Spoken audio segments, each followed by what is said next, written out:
오늘 본문이 전체 중심은 아니지만 오늘 본문 요나서의 말씀도 함께 해서 코로나를 통해 주님이 원하시는 것이 있습니다라는 제목으로 함께 은혜를 나누겠습니다. 코로나19에 대한 그것으로 인한 어려움이 계속되고 있습니다.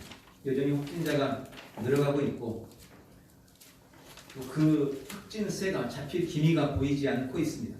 확진자가 늘었다는 재난 문자가 하루에도 몇 번씩 울리고 있습니다. 그럴 때마다 그로 인해 두려움이 커져가고 있는 것을 보면서 한편으로 정말 안타까움을 금할 수가 없습니다. 여러분, 전염병에 대한 두려움은 두려움 하나로 끝나지 않습니다. 심리학자들에 의하면 재난에 대한 두려움은 언제나 분노를 동반한다고 합니다. 무서운데 거기다가 화까지 난다는 말입니다. 재난을 당하면 누구를 막론하고 화풀이를 하고 싶어합니다. 누군가에게 분풀이 대상을 찾습니다. 지금 돌아가고 있는 현상을 보면 그 말이 맞아 보입니다. 온 국민들이 두려움과 분노로 가득 차 있습니다. 어쩌면 정부도 그런 국민들의 분노가 정부를 향할까봐 다른 희생양을 찾고 있는 것처럼 보입니다. 아마 그게 제 생각만은 아닐 것입니다. 어쩌면 교회들이 이렇게 조심조심하고 있는 이유도 혹시 교회가 전염병에 대한 분풀이 대상이 될까봐, 화풀이 대상이 될 것을 염려해서인 것 같습니다. 속히 흉흉한 전염병의 위험이 지나가기를 바랍니다. 지금도 우리가 많이 기도하고 있지만 더 간절히 기도해 주시기를 바랍니다. 저는 이 코로나 사태를 겪으면서 정말 위험스럽다고 느끼는 부분이 코로나 자체보다 교회 예배에 대한 정부 당국의 요구와 그에 대한 한국 교회의 태도라고 봅니다. 여러분, 이게 상당히 심각합니다. 어느 지자체에서는 아침에 잠깐 인터넷을 봤더니 한 지자체만이 아니었더라고요. 여러 지자체에서 예배를 중단하지 않으면 방역법 위반으로 벌금 300만 원을 부과시키겠다는 말도 안 되는 엄포를 놓았습니다. 그랬다가 목사님들이 또 성도들이 항의하니까 그때서야 그걸 처리했다는 거예요. 그게 여러 군데서 있었던 일이었습니다. 저도 대전시로부터 공문도 받았고 전화도 2번이나 받았습니다. 첫 번째 전화가 왔을 때 저는 분명히 얘기했어요. 우리 교회는 인원도 많지 않고 코로나에 대한 위험이 별로 없습니다. 마스크하고 방역 잘하고 하면 걱정할 것 없으니까 너무 염려하지 마십시오. 걱정해 주시는 건 고마운데 저희는 예배를 계속 할 겁니다. 그랬더니 며칠 뒤에 다시 또 전화하겠다는 거예요. 그래서 제가 그러실 필요 없다고. 그래도 마음은 바뀌지 않을 거라고. 저는 그냥 계속 예배하기로 결정했습니다. 라고 끊었어요. 그런데 또 며칠 뒤에 또 전화가 왔어요. 어떻게 하기로 했느냐. 다른 교회들은 지금 다 예배 잠시 중단하기로 했는데 어떻게 하실 거냐고. 또 묻는 전화가 왔어요. 제가 그걸 안 받았는데 문자로 또 그렇게 왔더라고요. 답을 달라고. 여러분, 그게 저에게 상당히 부담이 됐습니다. 압박이 됐어요. 제가 심장이 좀 약해서 그런가 봐요. 근데 저만 그랬을까요? 아마 그렇지 않았을 겁니다. 지금 계속 그런 이야기들이 올라오고 있습니다. 우리나라 한국 교회 모든 목사님들이 그런 문자 내지는 전화를 다 받았습니다. 또 어제 저녁에는 경기도지사가 교회 예배를 이제 강제로 막는 것을 고려하고 있다는 기가 막힌 뉴스까지 흘러나왔습니다. 저는 혹 이러한 일이 교회에 대한, 기독교에 대한 본격적인 박해나 핍박의 시작이 되지 않을까, 그런 염려가 됩니다. 여러분, 정말 기도해야 됩니다. 저는 오늘 이 말씀을 통해서 이러한 위기 때 주님이 우리에게 원하시는 것이 무엇인지 함께 묵상해보고 주님의 뜻을 발견해 보려고 합니다.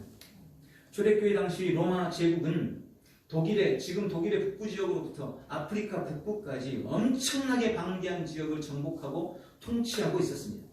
그 넓은 땅을 다스리는 것이 결코 쉽지 않았을 겁니다. 그래서 로마는 그 땅을 효율적으로 다스리기 위해서 로마 황제인 시저, 성경에는 가이사라고 되어 있죠. 가이사를 신으로 만들었습니다. 신격화시켰습니다. 그래서 우상 숭배를 통해서 그 넓은 땅을 통치하는데 좀 원활하게 하려고 방법을 썼습니다. 당시 수많은 나라와 민족을 점령하고 복속시킨 로마는 대체적으로 종교나 인종, 문화에 대한 관대한 정책을 펼쳤습니다. 다만 모든 로마 사람들은 의무적으로 해야 할 일이 있었는데 1년에 한 번씩 향을 피워놓고 로마의 시저 황제에게 시저가 나의 주님이십니다 라는 일종의 신앙 고백을 하도록 했습니다. 향을 피우고 1년에 한 번씩 시저가 나의 주님이십니다 하면서 신앙 고백을 하도록 했습니다. 그리고 그것을 하는 사람에게 표를 줬습니다. 그 표가 리벨루스라는 표예요. 리벨루스라는 표를 줬어요. 그게 증명서입니다. 아, 이 사람은 로마의 시저에게 신앙을 고백한 사람, 복종을 고백한 사람, 리벨루스라는 표를 줬어요. 우리로 치면 주민등록증 같은 것입니다. 그 표를 받으면 그들은 다시 일상으로 돌아가서 자신이 가진 종교 생활도 하고 신도 섬기면서 비교적 자유로운 신앙생활도 할 수 있도록 했습니다. 그러니 누구라도 부담 없이 1년에 한 번 가이사에게 가이사는 나의 주님이십니다. 시저가 나의 주님이십니다. 라고 고백했고 그러면서 그 표를 받아서 돌아와서는 자기 신을 섬기는 그런 신앙생활을 했습니다. 그런 상황에서 우리 믿음의 선배들, 그리스도인들은 어떻게 했을까요? 여러분, 그리스도인들은 로마 정부의 요구를 거부했습니다. 그 고백을 하지 않았습니다. 그 표 리벨루스를 그들은 받지 않았습니다. 그들은 예수님을 주님으로 모시면서 주님으로 섬기면서 로마의 황제를 주님이라고 고백할 수 없다고, 우리는 두 신을 섬길 수 없다고, 두 주인을 둘 수 없다고 분명히 밝혔습니다. 그것이 그들의 신앙 고백이었습니다. 그것이 그들의 신앙이었습니다. 로마 정부의 입장에서 봤을 때는 1년에 한 번, 그것도 딱 한 번 고백으로 리벨루스 표만 받으면 그들이 돌아가서 마음껏 하나님을 섬길 수 있고 예배할 수 있는데, 로마 정부 입장에서는 이교도나 타민족을 위해서 배려하고 포용하는 분명히 그런 좋은 정책을 펼쳤는데 그것을 거부하는 그리스도인들이 이해되지 않았습니다.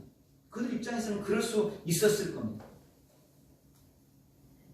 마치 일제강점기 때 우리 믿음의 선배들이 일본 신사에 참배 한번 하면 교회도 다닐 수 있고 예배도 드릴 수 있었는데, 또 총회에서 그것도 가결하기도 했는데, 그럼에도 불구하고 신사에 참배하는 것은 범죄다, 우상숭배다 분명히 밝히고 그것 때문에 목숨을 걸었던 사람들, 옥에 갇히기까지 했던 그들, 일본 입장에서는 어쩌면 이해되지 않았겠죠. 그런 것처럼 로마의 그리스도인들은 단 한 번의 고백이지만 결코 그것을 용납할 수 없었던 것입니다. 그들은 그 결과로 로마 정부의 엄청난 미움을 받았고 말로 할 수 없는 박해를 받았습니다. 끌려가서 화형을 당했습니다. 몸에 기름을 바른 채 거리에 매달려서 횃불처럼 거리를 밝히다가 죽어갔습니다. 끔찍한 고문을 당했고 두 눈이 뽑혔습니다. 기름이 펄펄 끓는 가마솥에 던져서 튀겨져 죽고 운동장에서 사자들에게 갈기갈기 찢겨 죽임을 당하는 어마어마한 핍박을 당했습니다. 또 로마 정부는 그런 그리스도인들에 대한 온갖 악성 루머를 퍼뜨렸습니다. 대표적인 게 교회 성례식을 빌미로 해서 그리스도인들은 인육을 먹는다. 그리스도인들은 사람 고기를 먹고 사람 피를 마시는 아주 잔인한 사람들이다. 식인종들이다. 이런 루머들을 퍼뜨립니다. 이러한 온갖 루머들은 그리스도인들에 대한 엄청난 박해와 핍박을 정당화시켰습니다. 다른 사람들이 그러는 거예요. 그런 사람들은 죽어 마땅해. 이런 마음을 자꾸 갖게 만드는 거예요. 그런 악성 루머들을 통해서. 그런데 여러분 그거 아십니까? 그럼에도 불구하고, 그런 엄청난 박해와 핍박에도 불구하고 로마 교회는 점점 부흥하고 있었습니다. 그래서 초대 교회의 교부였던 터툴리안이라는 사람은 교회는 순교자들의 피를 먹고 자란다는 유명한 말을 남깁니다. 교회는 순교자들의 피를 먹고 자란다. 극심한 핍박 앞에서도 죽음을 무릅쓴, 기꺼이 믿음을 위해서 희생하는 그들의 피, 그것이 교회를 부흥하게 한다고 이야기했습니다. 그들은 그렇게 그리스도를 향한 사랑을 증명했고 자신들의 믿음을 지켜냈습니다. 그럼 근래에 와서는 어떨까요? 재미있는 것은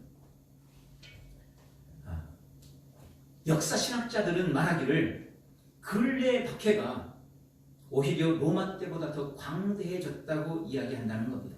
왜냐하면 초대교회의 박해는 로마와 유대에 있는 그리스도인들의 제한되어 있었어요. 그런데 지금은 기독교에 대한 박해가 전 세계적으로 확산되어 있습니다. 그래서 근래의 박해가 더 광범위하다라고 이야기하는 거예요. 세계복음주의협의회 종교자유위원회의 자료에 따르면 지난 20세기 동안 그리스도인이라는 이유로 죽어간 순교자는 무려 1억 명 이상입니다. 1억 명 이상이 지난 20세기 동안 2000년 전 예수님 이후로부터 지금까지 1억 명 이상의 사람들이 예수님을 믿는 그 믿음 때문에 순교의 제물이 됐어요. 그런데 그 중에 절반이 최근 1세기 동안 일어난 사건이라는 겁니다. 로마 때도 그렇게 많은 사람들이 죽었고 어마어마한 핍박을 받았지만 1900년 동안 5천만 명이 죽었고 최근 100년 동안, 최근 1세기 동안 5천만 명이 또 죽었다는 거예요. 세계 기도정보센터 자료에 의하면 최근 수년 동안 15만 명, 하루에 400명꼴로 성도들이 그리스도인이라는 이유로 주님을 사랑한다는 이유로 목숨을 잃었습니다. 지금도 북한, 중국, 이란, 인도 그 외의 모슬렘 국가, 심지어는 유럽과 이스라엘에서도 기독교에 대한 박해는 계속되고 있습니다. 그 피해자들 중에는 우리나라 선교사들도 대단히 많습니다. 가장 최근의 경우 작년 11월 터키에서는 시리아 난민 쿠르드족 사역을 하던 41세 김진욱 선교사가 괴한들에게 피살됐습니다. 프랑스 파리에서 빈민 여성 사역을 하던 배윤재 선교사도 극단주의 무슬림들에게 끊임없이 협박을 받다가 결국 살해당했습니다. 러시아 연해주에서 사역하던 김창식 선교사 역시 핍박자들에 의해서 피살됩니다. 여러분, 지금도 전 세계적으로 기독교에 대한 엄청난 박해와 핍박이 계속되고 있음을 우리는 분명히 알고 깨어 있어야 됩니다. 물론 지금 한국 사회에서 이러한 물리적인 핍박은 거의 없습니다. 교회 다닌다고 죽이거나 교회 다닌다고 가두거나 교회 다닌다고 때리거나 빼앗지 않습니다. 그래서 우리는 박해당하고 있지 않다고 아니라는 생각을 하고 있습니다. 저는 이러한 아니라는 생각 때문에 어쩌면 지금 이 코로나 현실에 대처하는 교회들의 모습이 너무나 제각각으로 나타나고 있다고 생각됩니다. 차라리 엄청난 박해 속에 있으면 교회가 똘똘 뭉쳤을 거예요. 그런데 그 박해가 아닌 것 같아요. 그러니까 목회자들의 생각도 다 제각각인 겁니다. 그래서 지금 이런 위험 앞에서 대처하는 방법도 제각각으로 나타나고 있는 거예요. 이 어려움 앞에서 한국교회가 하나 되지 못하고 있습니다. 어떤 교회는 이 어려움을 극복하기 위해 영상예배로 대신하고 있고 어떤 교회는 그럼에도 불구하고 교회 예배를 강행합니다. 영상예배를 그런 상황이 안 되는 교회들은 사실은 훨씬 더 많은 교회가 무작정 예배를 드리지 않고 있습니다. 우리끼리 우리 안에서 서로 갈팡질팡하고 있는 겁니다. 이 문제로 네가 옳으냐 서로 옳고 그름을 따지고 비난하고 서로 비방합니다. 우리가 이러고 있으니 아까 말씀드린 것처럼 경기도지사가 경기도 내에 2247개 교회가 예배 안 드린다고 했다면서 그 2247개의 교회를 등에 업고 예배를 강행하겠다고 한 2858개 교회에 대해서 강제 해산을 검토하고 있다고 말하는 겁니다. 5,000개가 넘는 교회가 한 마음이 돼서 한 힘을 합하면 그런 말 절대 못할 거예요. 근데 어떤 교회는 정부 지침에 따라 예배 안 드리겠습니다 포기하니까 그 교회 등이 없고 나머지 예배 드리겠다고 하는 58% 되는 교회들에 대해서 강제 폐쇄하겠다. 이런 엄포를 지금 놓고 있는 그런 상황인 것입니다. 여러분, 교회가 서로 비난하면 안 됩니다. 저 역시 지난주 설교를 통해서 그런 교회 예배 잠정적으로 받고 가정예배, 영상예배 대신하는 교회들에 대해서 이해한다고 얘기했습니다. 그러나 그럼에도 불구하고 마음 한구석에서는 그들에 대해서 정죄하고 은근히 비난했던 것도 사실일 겁니다. 그런 부분에 대해서도 저도 회개합니다. 여러분, 분열과 교회 안에서의 이런 비난과 비방은 결코 하나님의 뜻이 아닙니다. 사탄이 노리는 바입니다. 가뜩이나 세상 사람들로 인해서 비난받고 있는 이런 상황에 우리끼리 서로 갈등하고 반목하고 비난하고 정말 어리석은 일이에요. 정말 위험한 일입니다. 이런 상황 앞에서 도대체 왜 이런 어려움이 찾아왔는지, 하나님 왜 이런 일이 있습니까? 하나님 왜요? 왜요? 하면서 그 답을 찾는 사람들이 있습니다. 그러나 저는 지금 그런 이유를 찾는 것보다 먼저 알아야 할 더 중요한 일이 있다고 믿습니다. 이때 하나님 우리에게 원하시는 것이 있습니다. 예배를 잠시 중단한 교회든 예배를 강행하고 있는 교회든 지금 이 코로나의 위험과 위기 속에 있는 한국 교회에게 그리고 성도에게 주님이 진짜 원하고 있는 것이 있습니다. 무엇일까요? 저는 오늘 세 가지로 묵상합니다. 첫 번째, 회개하고 더욱 주님을 신뢰하는 것을 주님은 원하고 계십니다. 역대하 7장 12절부터 16절 밤에 여호와께서 솔로몬에게 나타나사 그에게 이르시되 내가 이미 네 기도를 듣고 이곳을 택하여 내게 제사하는 성전을 삼았으니 혹 내가 하늘을 닫고 비를 내리지 아니하거나 혹 메뚜기들에게 토산을 먹게 하거나 혹 전염병이 내 백성 가운데 유행하게 할 때에 내 이름으로 일컫는 내 백성이 그들의 악한 길에서 떠나 스스로 낮추고 기도하여 내 얼굴을 찾으면 내가 하늘에서 듣고 그들의 죄를 사하고 그들의 땅을 고칠지라. 이제 이곳에서 하는 기도에 내가 눈을 들고 귀를 기울이리라. 우리 주님 말씀합니다. 주님은 지금 이 상황 속에서 우리가 회개하기를 원하십니다. 모든 악한 길에서 떠나기를 원합니다. 높아진 우리의 마음을 낮추고 주 앞에 겸손해지기를 원합니다. 이것이 환난을 허용하신 주님의 간절한 바람입니다. 우리를 향한 주님의 절실한 소망입니다. 코로나를 통해 주님은 우리에게 회개를 촉구하십니다. 인생에 닥친 환난이나 어려움은 언제나 우리 자신을 돌아보고 회개할 기회가 됩니다. 여러분, 가슴을 찢고 겸비하는 복된 성도들이 되시길 바랍니다. 한국 교회가 회개해야 됩니다. 주님이 지금 회개를 촉구하고 있습니다. 기도해야 됩니다. 또 우리는 주님을 신뢰해야 합니다. 주님은 우리가 더욱 주님을 신뢰하기를 원하십니다. 여러분, 하나님은 언제나 신실하십니다. 믿으시기 바랍니다. 그런 신실하신 하나님이 우리에게 허용하시는 환난은 우리의 믿음을 무너뜨리고 끌어내리기 위함이 아니라 우리의 믿음을 시험하고 더욱 공고하게 하기 위함이라는 것을 아셔야 됩니다. 우리의 믿음을 더욱 공고하게 하려고, 더욱 주님을 신뢰하게 하려고 주님이 고난을 허용하시는 거예요. 성경책 다음으로 세계 베스트셀러인 존 버년의 철로역정이라는 책 다 아시죠? 제가 몇 번 여러분에게 소개도 해드렸고 읽으라고 권면도 드렸습니다. 거기 3장 1부에 보면 믿음의 길을 걷는 크리스찬이라는 사람이 좁은 길을 걷고 있었습니다. 언덕길을 오르고 있는데 두 사람이 투덜거리면서 내려옵니다. 불신과 겁쟁이라는 사람이었습니다. 왜 되돌아오느냐고 묻는 크리스찬에게 그들이 말합니다. 앞에 무서운 사자가 있으니 당신도 돌아가는 게 좋겠다. 그래도 크리스찬은 용기를 가지고 길을 계속해서 걸어갑니다. 저 멀리 아름다운 궁전이 보입니다. 그는 저곳에서 하룻밤 묵을 수 있다고 생각을 하고 길을 재촉했습니다. 얼마 못 가서 궁전의 문지기가 사는 오두막이 보이는 비좁은 길로 접어들었습니다. 그런데 조금 더 가다 보니 저 길 앞에 큰 사자 2마리가 길을 막고 누워있는 것이 보였습니다. 불신과 겁쟁이가 저 사자들 때문에 되돌아갔다고 생각하니 크리스찬도 겁이 덜컥 났습니다. 매섭게 노려보며 으르렁거리는 사자들 때문에 그냥 돌아설까 주저하고 있을 그때에 그 모습을 보던 오두막의 문지기가 크리스찬을 향해 소리를 질렀습니다.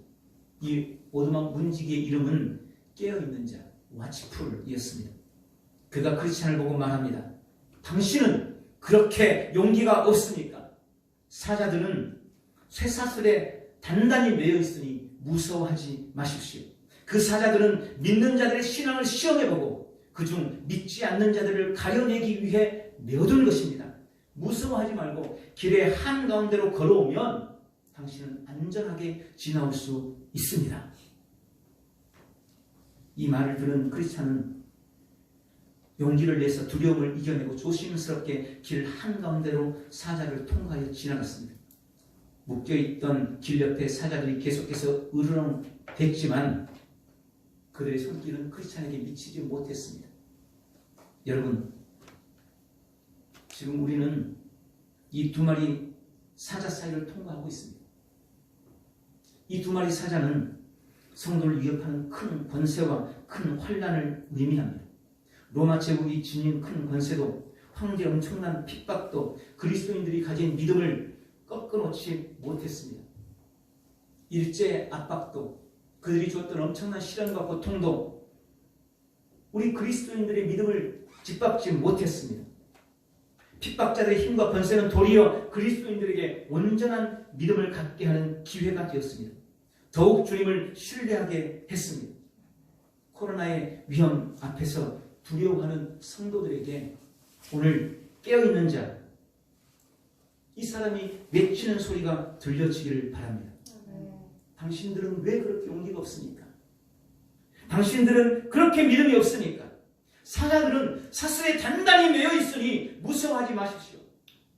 그 사자들은 성도의 믿는 자들의 신앙을 시험하고 믿지 않는 자들을 가려내기 위해서 메어둔 것일 뿐입니다. 그 사자의 이빨은, 그 사자의 발톱은 절대 당신들을 해칠 수 없습니다.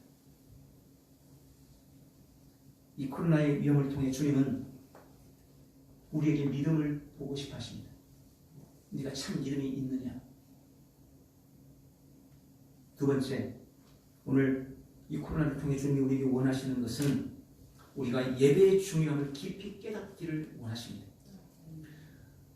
저는 단체 톡이나 이런 데 문자 잘 안 올려요. 그런데 제가 며칠 전에 목사님들 단체 문자에 지금 코로나의 위험이 있긴 하지만 그럼에도 불구하고 예배해야 한다는 어느 원로 목사님의 글을 올렸습니다. 저는 좋은 마음으로 올렸어요. 그랬더니 어느 목사님이 조금 후에 반박 글을 올렸어요. 그 반박 글이 그렇게 정확하게 그렇게 올렸어요. 상황의 엄중함을 모르고 신앙과 믿음으로만 성도들을 잘못 인도하시면 그 책임을 어떻게 질 거냐고. 불안에 떨고 있는 성도들을 왜 사지로 인도하려 하느냐고. 그렇게 올렸어요. 저는 이거 보면서 목사님 중에서도 이렇게 생각하시는 분들이 계시는구나. 정말 마음이 씁쓸했습니다. 정말 저 거기다가 몇 마디 더 써놓으려다가 그냥 꼭 참았어요. 아까 제가 말씀드린 것처럼 우리끼리 그러면 안 되니까. 그리고 생각해 봤습니다. 지금 성도를 진짜 위험하게 하는 게 뭔가? 진짜 성도를 사지로 인도하는 게 뭔가? 성도에게 진짜 위험한 게 치사율 2% 코로나인가? 아니면 마땅히 하나님께 경배해야 할 주일날 예배 안 하는 것이 성도를 더 위험하게 하는 것인가? 전염병 앞에서 모여 함께 예배하는 것이 성도를 사지로 모는 것인가? 아니면 전염병을 피해 예배를 포기하는 것이 목숨 걸고 지켜왔던 주일 성수를 포기하는 그런 불신함이 성도를 사지로 모는 것인가? 여러분 어떻게 생각하십니까? 뭐가 정말 여러분에게 위험한 건가요? 뭐가 정말 여러분을 사지로 모는 것일까요? 그렇게 말할 수 있죠. 목사님 누가 예배를 포기합니까? 영상 예배 드리잖아요. 가정 예배 드리라 그러잖아요. 여러분 근데 저는요 그 소리가 훨씬 더 답답합니다.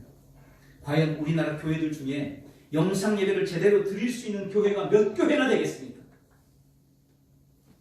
그리고 교회에서 잘 시설을 갖춰서 그 영상을 띄운다고 한들 가정에서 그거 잘 송출 받아서 제대로 가정 예배 드릴 수 있는 가정은 또 몇 가정이나 되겠습니까?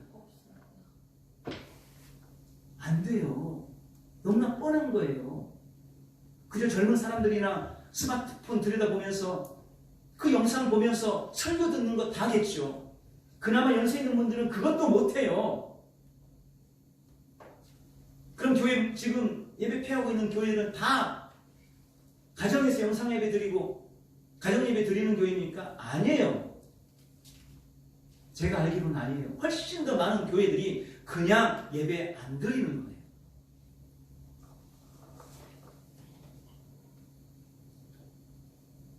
영상 예배, 가정 예배는 다 핑계고 그냥 예배 안 드리는 교회가 훨씬 더 많습니다. 그거 아셔야 됩니다. 영상 예배 드린다고? 가정에서 예배 드리니까 괜찮다고? 아니에요. 지난주 어떤 분이 영상으로 예배를 드렸답니다. 그러면서 눈물이 나더라고 이야기하는 것을 제가 들었습니다. 그 가정 예배를 통해 그분은 교회에서 편하게 예배 드리는 것이 얼마나 중요한지 알았노라고. 그것이 얼마나 큰 축복인지 깨달았노라고. 그래서 더 좋은 예배자가 되어야겠다고 결심했다고 하는 이야기를 들었습니다. 감사한 일입니다.